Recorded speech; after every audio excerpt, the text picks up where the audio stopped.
Good morning, everybody. Thanks, Laura. Thanks, Naomi. Thanks, Tracy. And thank you to the Thrive at Work team. It's actually really quite an honour to be able to talk about what I'm going to talk about today. And what I am going to talk about today is probably one of the best kept secrets that I've come across in my long years in doing this kind of role. Firstly, my name's Clive Thomas. I am the partnership lead for the whole of the Midlands area, working for Maximus on the mental health, the Access to Work mental health support service, which I'll go on to explain about in a little bit.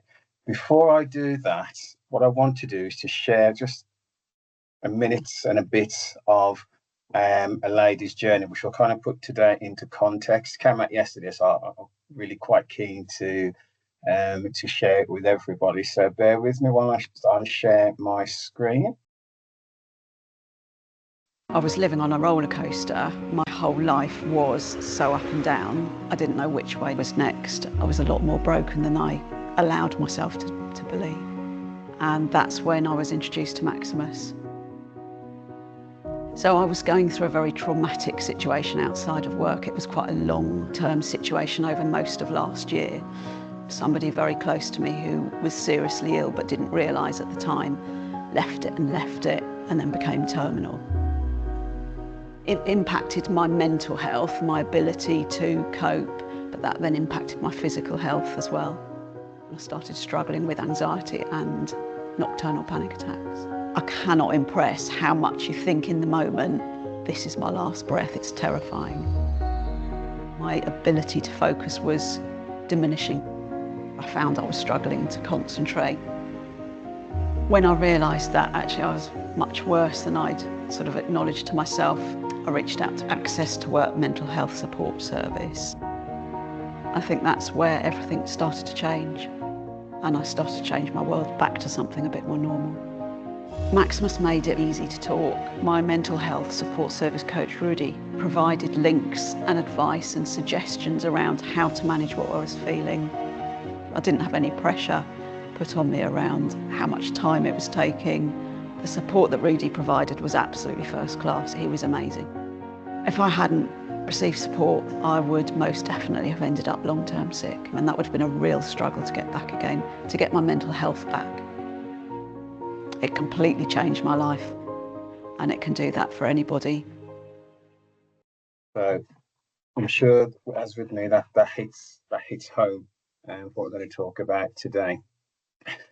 I'm just going to share my screen again and go through a fairly brief presentation. Because I think what I'm keen to do is to hear from you guys about how I can support you. So what I want to talk about today is supporting mental ill health in the workplace. And the scheme, as you'll know by now, is called the Access to Work Mental Health Support Scheme. And what I'll try to do, I'll just give a little bit of an overview of who we are, where we've come from, examples of interventions that employees can have when they're accessing this program. So who are we? First and foremost, we're Maximus. Maximus has been in this country since about 2015, when we actually bought what people recognise as Employ. So Employ was here since 1945, supporting disabled veterans with their Employ factories, and then moved on to having a range of support branches across the UK. What we do, this particular programme is supported and funded by the Department of Work and Pensions. And when I say we deliver it and everything which goes around it as well. So we can support people who are visually impaired, we can support people who are hearing impaired as well. Anybody who needs this service will be able to access it.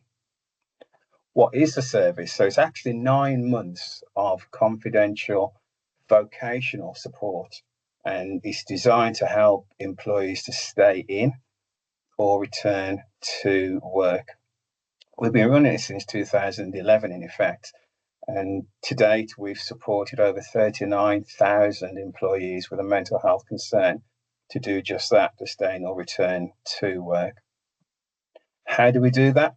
we have a team of mental health support coaches. Now, these coaches will have expertise from being counsellors to being occupational health therapists, psychologists, and actually people with lived experience of supporting people with mental health concerns. What they all do, they will use their expertise to focus on the vocational part of an employee's journey. So just to be clear, this isn't a crisis service. This isn't even really CBT type trauma-based informed counselling. This is about vocational support to help the employee. A lot of people I've spoken to since I've been doing this role have said, well, we've got an occupational health scheme, we've got an EAP program, which is absolutely fantastic. Couldn't wish for more. Having lived with mental health issues in myself past 18 years, not all EAP programs have worked well for me, as just for me. I've had to wait sometimes 6-9 months to get counselling services. This works really well alongside these services. I've spoken to occupational teams who have used this as a step down or even a step up. So whether they do the normal CBT counselling, they'll then hand over that individual to us to give them that extra 9 months of vocational based work. The good thing about this program, it can work in a variety of ways. My background is in welfare to work, so I work in a lot of organisation helping people to go into the workplace. And for me, starting a new job, is probably one of the most difficult transitions, especially if somebody's been long-term unemployed, where it's that whole thing of not knowing where you fit in the workplace, sometimes having that imposter syndrome, even managing your first wage packet. All these things can be stressful. And I used to find that people would fall out of work probably around 8 to 10 weeks after they've had the first bills, not being sure of how to move forward, not being sure of how to budget, and all those things causing stress. And sometimes it's easier to fall back into what people are familiar with. So that's just one way that we use this system, this service, should I say. What I'm going to do, I'm just going to flick onto the next screen and show you exactly how we work. So on the screen, you'll see coping strategies. And what happens with our mental health support coaches is that we will develop what we call a wellbeing recovery plan with each individual who we are meeting and speaking with. Some people might call it a support plan. It's a living, breathing document which the coaches develop with the individual. And you'll see on the left-hand side, there's some examples of coping strategies which can happen in the workplace. Again, for me, when I was living with these mental health concerns, organising, planning, and prioritising just couldn't do. Everything seemed to hit me as a tsunami, and it just was overwhelming. But what these teams will do, they will look at what's happening. They will break the job role down. They will say, okay, how do we plan? How do we prioritize? How can we make this work for you? And that's what they'll look to do. On the other side of the screen, you'll see more condition-based strategies, I suppose, is the word I'm looking for. And again, medication was something I was supposed to be taking, but wasn't taking properly. So how do we manage your medication? How do we make sure that the medication is working for you? How do we manage our fatigue? How do we make sure we get enough sleep? Because again, that was something which used to happen. I'd go into work, I'd worry about not hitting my targets. I'd worry about not doing the job I was supposed to be doing.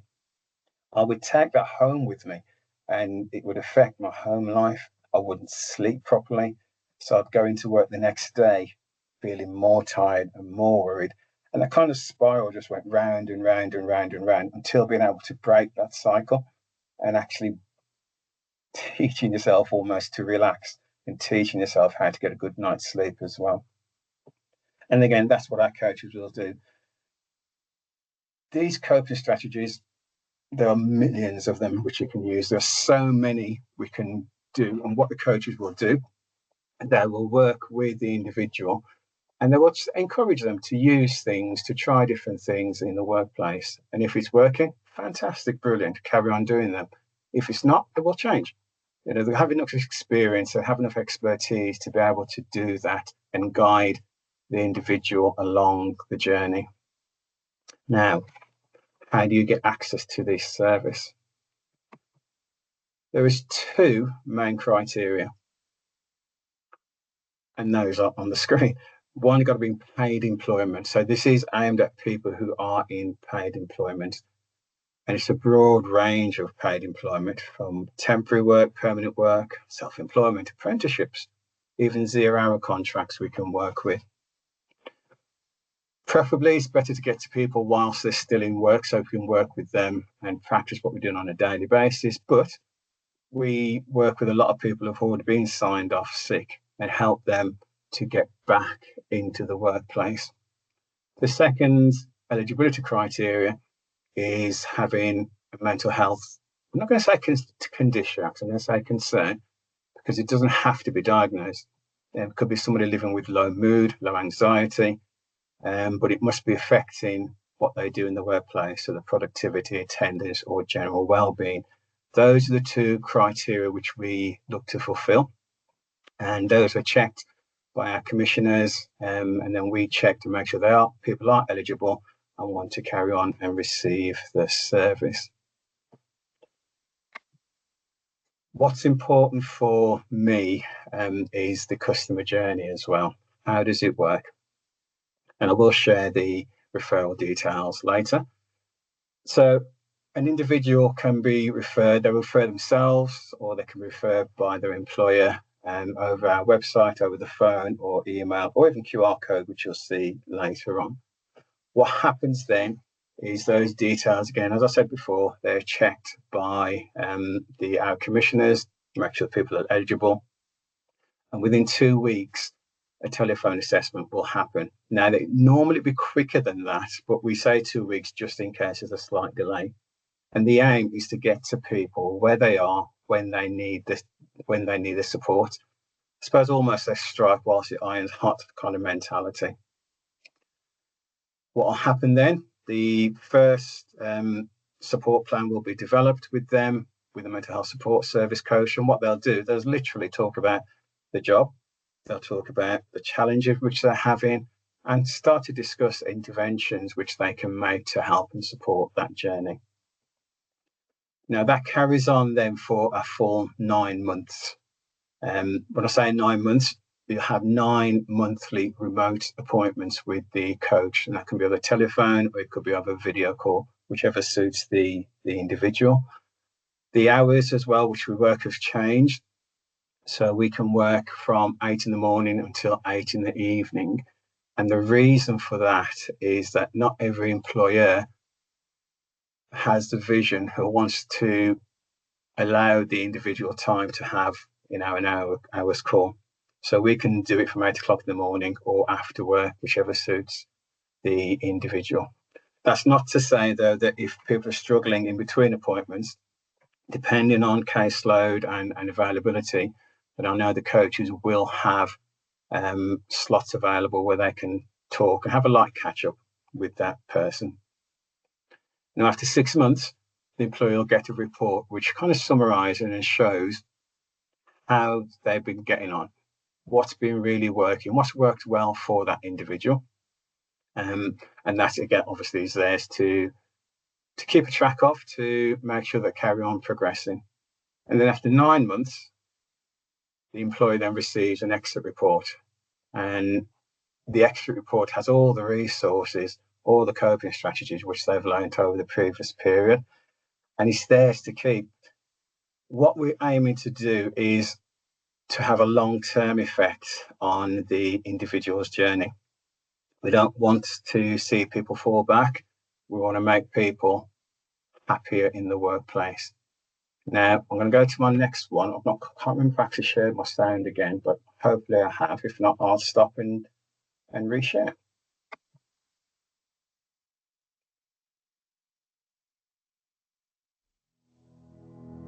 Can everybody hear Working that? with Access to Work mental health support service meant I was able to turn my life around from being in this really depressive place to somewhere where actually is really bright and colourful. I was an in-house graphic designer and I was diagnosed with anorexia nervosa, anxiety and depression. I remember I was coming home from work, my partner looked at me and I just burst into tears in front of him. This is one problem I can't seem to work out. I need someone else. That's where Alison, my VRC from Maximus, came in. What I really liked about Maximus was the resources that they shared with me. It meant that I was able to rebuild myself. They were able to offer long-term support. It meant that actually getting back into work was a really smooth process. When you're in that really dark place and you can't see a way out, you need a professional who knows how to reach in and just pull you out of that space. I couldn't thank Maximus enough for all the help and support they've given me. And it feels really nice to be happy again.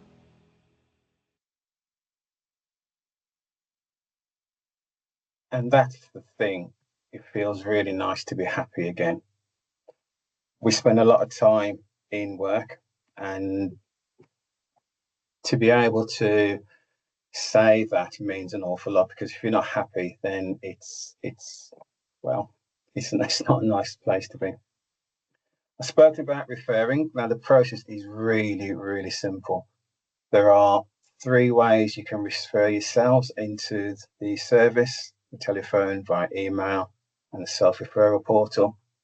When we are working with employers directly, some want to refer everybody into us because it helps them to monitor and track what issues are going on within the organisation.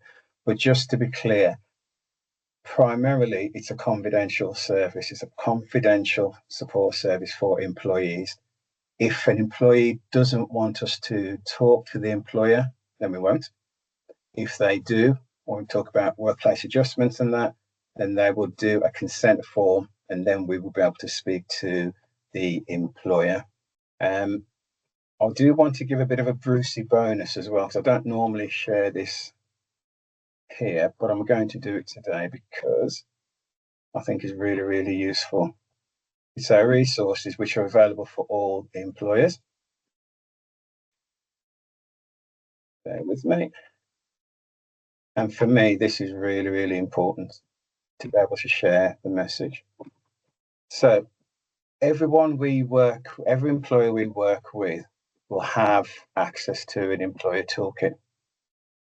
Now, what's our Employer Toolkit? It's where we look to raise awareness, where we look to make sure that the message is embedded within an employer. So a little bit of blurb about what mental health is, how much it costs the economy each year. Underneath that, we have links to a variety of resources to be able to publicise this service. I'm going to click into my favourite one, actually.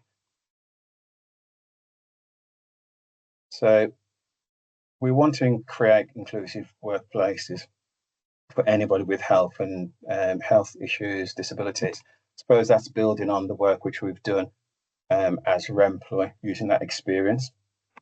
So that's free. Literally pop your details in there and prove you're not a robot, and you can download that guide for free. So not every employer is experienced with working with people with health conditions or disabilities. So we have fact sheets. I'm just going to click on, I don't know, I'm going to click on epilepsy, for instance. And what we have is brief, really easy to understand guide of what epilepsy is, the impact, and how we should support people who have epilepsy. And then again, we have a link to the Epilepsy Society. So that is there as part of the resource pack which we have. Being able to share the message is really important as well. And this is something we're working along and to have more translations available. But posters, when I speak about when I was living with health concerns, I used to take myself away. I used to sometimes even just go and spend time in the loo, not doing anything, but just being there to be by myself. I always encourage employees to put this kind of stuff up on the loos, the staff canteens, on the staff notice boards, just so it's in people's mind. And when that person is feeling a little bit low, they can say, yeah, okay, cool. I'll just give this a go and see how it works. I won't click into the case studies because you've seen a couple of them already. But for an employer, so if you're doing, for instance, a campaign within your organisation, then again, we have the literature available freely downloaded for you, and you can put these up wherever you want them. You can use them on intranet banners to see if you're having a campaign internally. We actually also have the presentation, which I've just gone through, which is there for you to download as well. What I generally say to people, let me help you embed the service. That's my job, is to help anybody to embed this service. So that's all I wanted to go through in regards to the presentation this morning. I think what's really important for me is I've been doing this job for 6 months now, and I can probably count on one hand the amount of organisations I've spoken to who have heard about the Access to Work Mental Health Support Service. And it really is. It changes people's lives. It really does. So I'm just keen to raise awareness and spread a message and to work with as many of you as possible. Oh, yeah. One thing I do need to say, we specialise in working with SMEs. And 99% of the company in this country are small and medium enterprises. They may not have the resources, they may not have the time because they're concentrated on making a profit. But the impact within those organisations, the smaller organisations, is almost amplified compared to what it is in a large organisation. So particularly with SMEs, we are here to support that journey and those companies as well. So I just want to say that the more that I can get this message, not just me, because we work across the whole of the UK, so there's another 4 or 5 partnership advisors, leads in covering the whole of the UK, the more conversations that we can have about this and the more they can be embedded within organisations, the more people's life is going to affect. You saw from the very first clip how feeling alone is not terrifying, is the wrong word, but it's all encompassing. Many of us will have lived with mental health concerns on this webinar, and it's fantastic that you're here today. It just really shows how many people are bought into this.